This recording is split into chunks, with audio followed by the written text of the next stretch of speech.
Hello students, आज हम पढ़ेंगे magnetic field due to straight current carrying wire. हमने इससे पहले बायो सेवर्ट लॉ पढ़ा था। तो बायो सेवर्ट लॉ का यूज करके अब हम किसी भी स्ट्रेट करंट कैरिंग वायर की वजह से जो उसके चारों तरफ मैग्नेटिक फील्ड प्रोड्यूस होगा उसके लिए फॉर्मूला फाइंड करेंगे। तो देखते हैं, हमारे पास ये एक वायर है, ये स्ट्रेट वायर है। एक वायर ले लिया हमने, स्ट्रेट वायर। ये एक्स वाई वायर लिया हमने। इस वायर से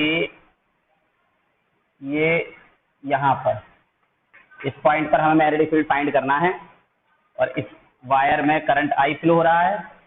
हमने इसका स्मॉल एलिमेंट ये मान लिया ए बी, और इस एलिमेंट की यहाँ से डिस्टेंस आर है, ये डिस्टेंस ए है,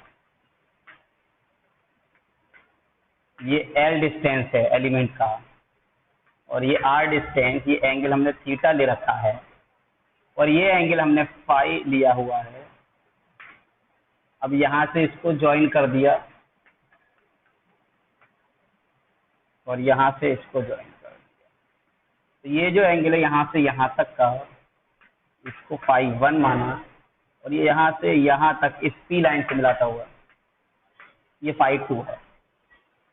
ये हमारा डायग्राम है। ये एक स्ट्रेट वायर है, ये इसका एलिमेंट है। इस एलिमेंट की वजह से पी पॉइंट पर मैग्नेटिक फील्ड फाइंड करना है हमें, क्योंकि बायो सेवर्ट लॉ बताता है किसी भी वायर के छोटे से पीस, छोटे से पार्ट की वजह से उससे कुछ डिस्टेंस पर जो है मैग्नेटिक फील्ड फाइंड करना है, वो हमें इस फॉर्मूले की हेल्प से, बायो सेवर्ट लॉ की हेल्प से मिल जाया करता है। तो हमने इस वायर में जो करंट फ्लो हो रहा है उसका एलिमेंट ए बी ले लिया और इसको यहाँ से मिला दिया जहाँ पर मुझे मैग्नेटिक फील्ड फाइंड करना है, तो जिसको हमने एंगल थीटा बनाता हुआ, ये यहाँ से परपेंडिकुलर डिस्टेंस ए है और एलिमेंट की लेंथ एल है। तो अब इस एलिमेंट की वजह से हमें मैग्नेटिक फील्ड चाहिए। तो magnetic field Biot Savart law के अकॉर्डिंग हम काम करते हैं। Magnetic field at P due to small element. तो स्मॉल एलिमेंट की वजह से जब हम निकालेंगे तो हम इसको D B, small magnetic field मान लेते हैं, mu naught upon 4 pi I D L sine theta upon are square. ये फॉर्मूला हुआ करता है हमारे पास। अब हमें यहाँ पर डी एल लेंथ नहीं पता, साइन का एंगल नहीं पता, आर डिस्टेंस नहीं पता, ये सारी वैल्यूज हमें, जब ये सारी आई करंट मालूम है इसमें करंट आई फ्लो हो रहा है, तो जब हमें ये सारी वैल्यूज पता लगेंगी तो हम यहाँ वैल्यू लगाकर आंसर निकाल सकते हैं। आइए, in triangle A P B we have in triangle A P B. अब इस ट्राइंगल में हम देखते हैं तो ये परपेंडिकुलर है 90 degree, theta plus 90 degree plus phi equals to 180 degree. Angle sum property, इस ट्राइंगल के तीनों एंगल का सम 180 डिग्री होगा। यहाँ से हम थीटा की वैल्यू निकालते हैं 180 माइनस 90 माइनस फाइव, तो ये हमें मिलता है 90 माइनस 5। पहली वैल्यू मिल गई, मुझे थीटा एंगल मिल गया। अगेन फिर से इसी ट्राइंगल में हम देखते हैं, ये परपेंडिकुलर है, ये हाइपोटेनस है, सॉरी बेस और हाइपोटेनस है। Then cos phi, base B upon H cos होता है, तो हमने यहाँ लिया cos phi equal to base upon hypotenuse A upon R. मुझे आर चाहिए तो कॉस फाई आया डिवाइड में, और 1 अपॉन कॉस होता है सेक, तो ये हो जाएगा ए सेक फाई। ये आर की वैल्यू निकल आएगी, R equal to A sec phi. Again फिर से चलते हैं, डीएल और निकालना है मुझे। अगेन उसी ट्राइंगल में हमें अगली बार हमने क्या लिया, टेन फाई, तो टेन थीटा होता है perpendicular upon base P upon B, तो ये पी है ये बी है, तो L upon A, and L equals to A tan phi. इसको डिफरेंशिएट कर दो, d L upon d phi. A tan phi का डिफरेंशिएशन होता है sec square phi. So we have d L length sec square phi and d phi. ये चीजें हमने यहाँ से फाइंड कर ली है। हमें थीटा एंगल चाहिए था, डी एल लेंथ चाहिए थी और आर डिस्टेंस चाहिए थी, जो कि हमें नहीं मालूम है। यहाँ सिर्फ हमें आई करंट दे रखा था क्वेश्चन में। तो अब हमने यहाँ से जो ट्राइंगल है हमारे पास ए पी बी, उस ट्राइंगल से थीटा को निकाल दिया पाई की टर्म में, आर की वैल्यू निकाली मैंने क्योंकि मुझे ए डिस्टेंस मालूम होगा उस एक ही टर्म में, और मैंने यहाँ से एल की वैल्यू निकाली एक ही टर्म में, cos फाई, tan फाई और एंगल सम प्रॉपर्टी की हेल्प से। अब putting these in equation first,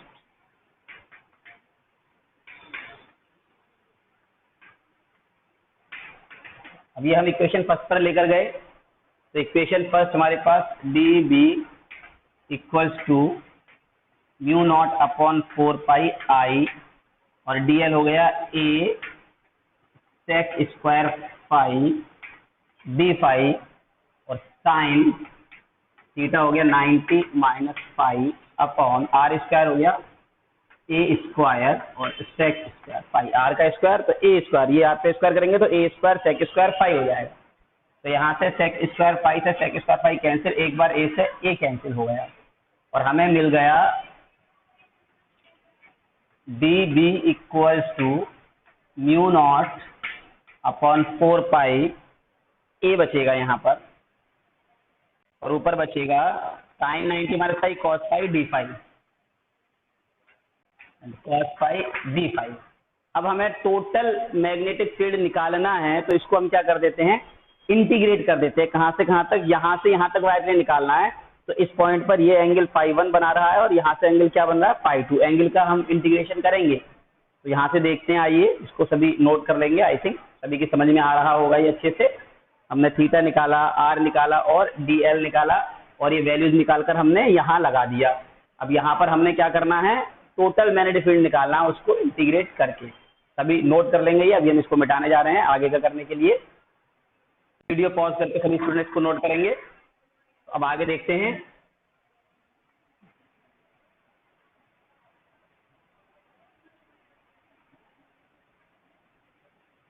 अब टोटल मैग्नेटिक फील्ड कैसे निकालेंगे, so we have total magnetic field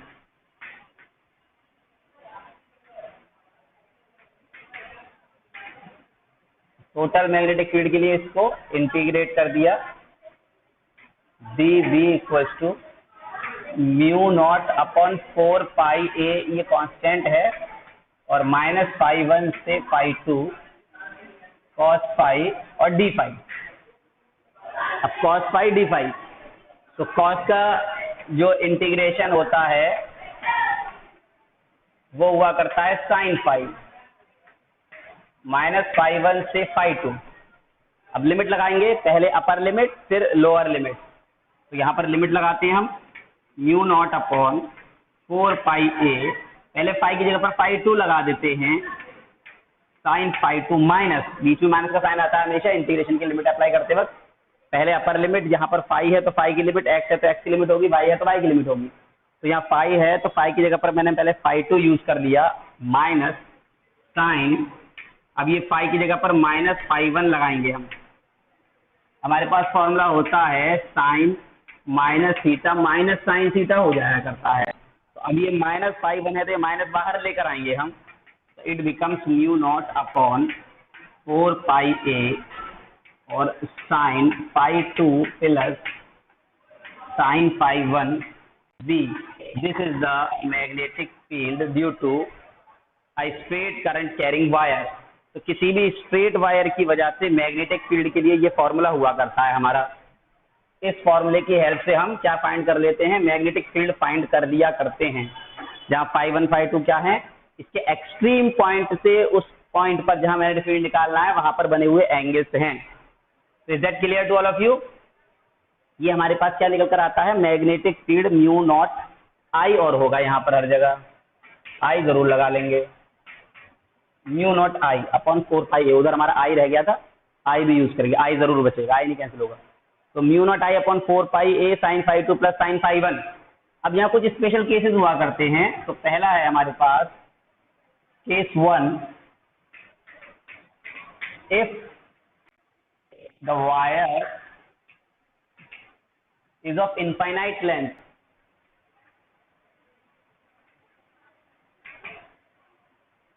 अगर वायर कैसा है, इनफाइनाइट लेंथ का है, तो ये जो इनफाइनाइट लेंथ अगर हम ले लेंगे तो यहाँ पर जो हमारे पास फाई 1 और फाई 2 दोनों एंगल 90 डिग्री हो जाएंगे। जैसे कि ये बहुत ही लेंथी वायर ले लिया मैंने, और कहीं पर यहाँ पॉइंट पी है मेरा, यहाँ मान लो यहाँ पर निकालना है, तो इसको जब यहाँ से मिलाऊंगा और इसको भी जब यहाँ से मिलाऊंगा मैं, तो हम देख सकते हैं लगभग 90 डिग्री के बराबर का ही एंगल बनेगा। ये लगभग बहुत इनफाइनाइट लेंथ के वायर के लिए स्ट्रेट हो जाएगा ये एंगल। तो कैसा बन जाएगा, 90 डिग्री बन जाएगा। तो अब हम साइन φ1 और साइन φ2, यहाँ पर हम 90 यूज करेंगे। Then b equals to mu naught I upon 4 pi A sine 90 plus sine 90, और साइन 90 की वैल्यू क्या होती है, 1 हुआ करती है। साइन 90 इक्वल्स टू 1, तो 1 प्लस 1 हो गया 2, एंड 2 टू द 4 भी है म्यू नॉट आई अपॉन 2 पाई ए। जब वायर की लेंथ हमें नहीं मालूम होगी, मीन्स जब हम वायर को इनफाइनाइट लेंथ का कंसीडर कर लेंगे, तब हम ये वाला फॉर्मूला यूज करेंगे मैग्नेटिक फील्ड फाइंड करने के लिए। सभी लोग अच्छे से याद रखेंगे इस बात को, इनफाइनाइट लेंथ के वायर के लिए हमें ये फॉर्मूला यूज करना है मैग्नेटिक फील्ड फाइंड करने के लिए। φ1 φ2 दोनों 90 डिग्री हो गए। अब इसमें नेक्स्ट केस क्या है हमारा, इसको देख लेंगे सभी लोग। तो जो नेक्स्ट केस है वो ये बताता है कि अगर मुझे मैग्नेटिक फील्ड के सेकंड है, if point P lies near the end of wire, यानी कि ये वायर है जिसमें करंट फ्लो कर रहा है, मुझे मैग्नेटिक फील्ड कहीं यहाँ निकालना है। P पॉइंट यहाँ पर है, एक ये है और ये यहाँ मिला दूंगा मैं, तो यहाँ से बनने वाला एंगल तो 0 और ये लगभग 90 डिग्री हो जाएगा हमारा। तो हम ये कह सकते हैं φ1 0 और φ2 90, या ऐसा कह दो φ1 90 और φ2 0। इधर अगर यहाँ पर पॉइंट ले लेंगे तो इधर से 90 और एक साइड 0 हो जाएगा। तो इसका मतलब ये होगा जो मैग्नेटिक फील्ड होगा हमारा B mu naught I upon 4 pi ए, एक एंगल हो गया 0 और एक एंगल हो गया 90, साइन 0 प्लस साइन 90। साइन 0 की वैल्यू 0 हो जाती है और साइन 90 1 हो जाता है। So we get B equal to mu naught I upon 4 pi A. तब हम ये फॉर्मूला यूज कर सकते हैं। ये सेकंड केस हो गया हमारे पास। पहला केस क्या था कि जब इनफाइनाइट लेंथ है तब हम ये वाला फॉर्मूला यूज करेंगे, ये वही से रिजल्ट निकल कर आ रहे हैं हमारे। और अगर हमारे पास एक्सट्रीम पॉइंट पर अगर हमें पॉइंट P दे रखा है, यहाँ निकालना होगा हमें, तब क्या करना है, ये फॉर्मूला यूज करना है। अब थर्ड केस है हमारे पास,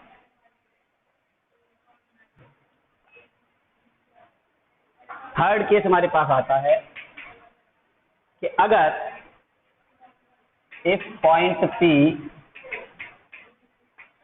lies on the axis of wire,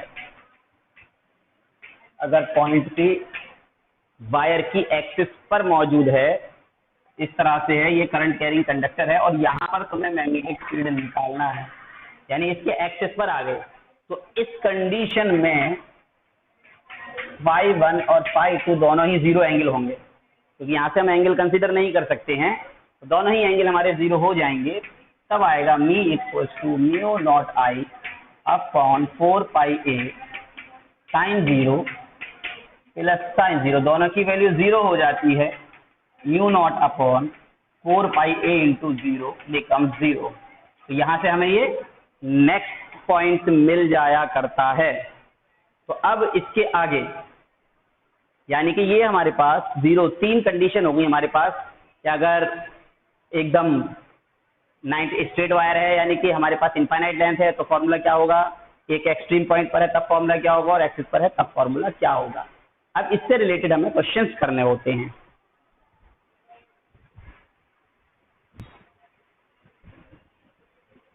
ये क्वेश्चन है हमारे पास, find the magnetic field at point P। पहले वाले वायर में करंट 20 एम्पीयर फ्लो हो रहा है, दूसरे वायर में करंट 10 एम्पीयर फ्लो हो रहा है। ये डायरेक्शन ऊपर की तरफ है, डायरेक्शन नीचे की तरफ है, इन दोनों के बीच का डिस्टेंस 10 सेंटीमीटर है। तब यहाँ पॉइंट P मिडिल में, यहाँ से 5 सेंटीमीटर, यहाँ से 5 सेंटीमीटर, इस पॉइंट पर मुझे टोटल मैग्नेटिक फील्ड फाइंड करना है। तो सबसे पहली चीज करंट की डायरेक्शन, इसकी हेल्प से मैग्नेटिक फील्ड डायरेक्शन फाइंड करेंगे। और दूसरी चीज हम ये देखेंगे कि वायर की लेंथ नहीं दे रखी है, it means wire infinite length का है। तब इस वायर को मैंने फर्स्ट मान लिया, इस वायर को सेकंड मान लिया, फिर यहाँ निकालते हैं हम magnetic field at P due to first wire। तो पहले वायर की वजह से निकालते हैं हम। चलिए V1 फॉर्मूला क्या था हमारे पास स्ट्रेट वायर के लिए, म्यू नॉट आई अपॉन 2 पाई ए, जब इनफाइनाइट लेंथ का हो गया। तो म्यू नॉट की वैल्यू हम सभी को मालूम है 4 पाई इंटू 10⁻⁷ लगा सकते हैं। आई हमारे पास कितना है, यहाँ पर फ्लो होने वाला करंट 20 एम्पियर है, so it is 20 ampere upon 2 pi into distance A, perpendicular distance 5 centimetre becomes 5 into 10⁻⁻2 metre. इसको हमने कन्वर्ट कर लिया मीटर में। 2 to the 4, 5 4 the 20, 4 to the 8 into 10⁻⁻7, ये -2 ऊपर प्लस हो गया 2, तो इट बिकम्स 8 इंटू 10⁻⁵ टेस्ला। ये हमारा पहला मैग्नेटिक फील्ड आ गया। अब इसकी डायरेक्शन भी साथ के साथ हम देखते चलेंगे। तो राइट हैंड पाम रूल हमने बताया, करंट की डायरेक्शन में अपना थंब और फिंगर स्ट्रेच किया, जिस डायरेक्शन में हमें क्या निकालना मैग्नेटिक फील्ड। तो पुश करने की डायरेक्शन क्या है मेरे पास, इनवर्ट। तो यहाँ पर हमारे पास मैग्नेटिक फील्ड आ गया inside the plane of paper या इनसाइड द बोर्ड। यहाँ पर बोर्ड है, तुम लोग पेपर पर लिख रहे हो तो प्लेन ऑफ पेपर लिख देंगे। जो हमारे पास पेपर है उसके इनसाइड, इनवर्ट।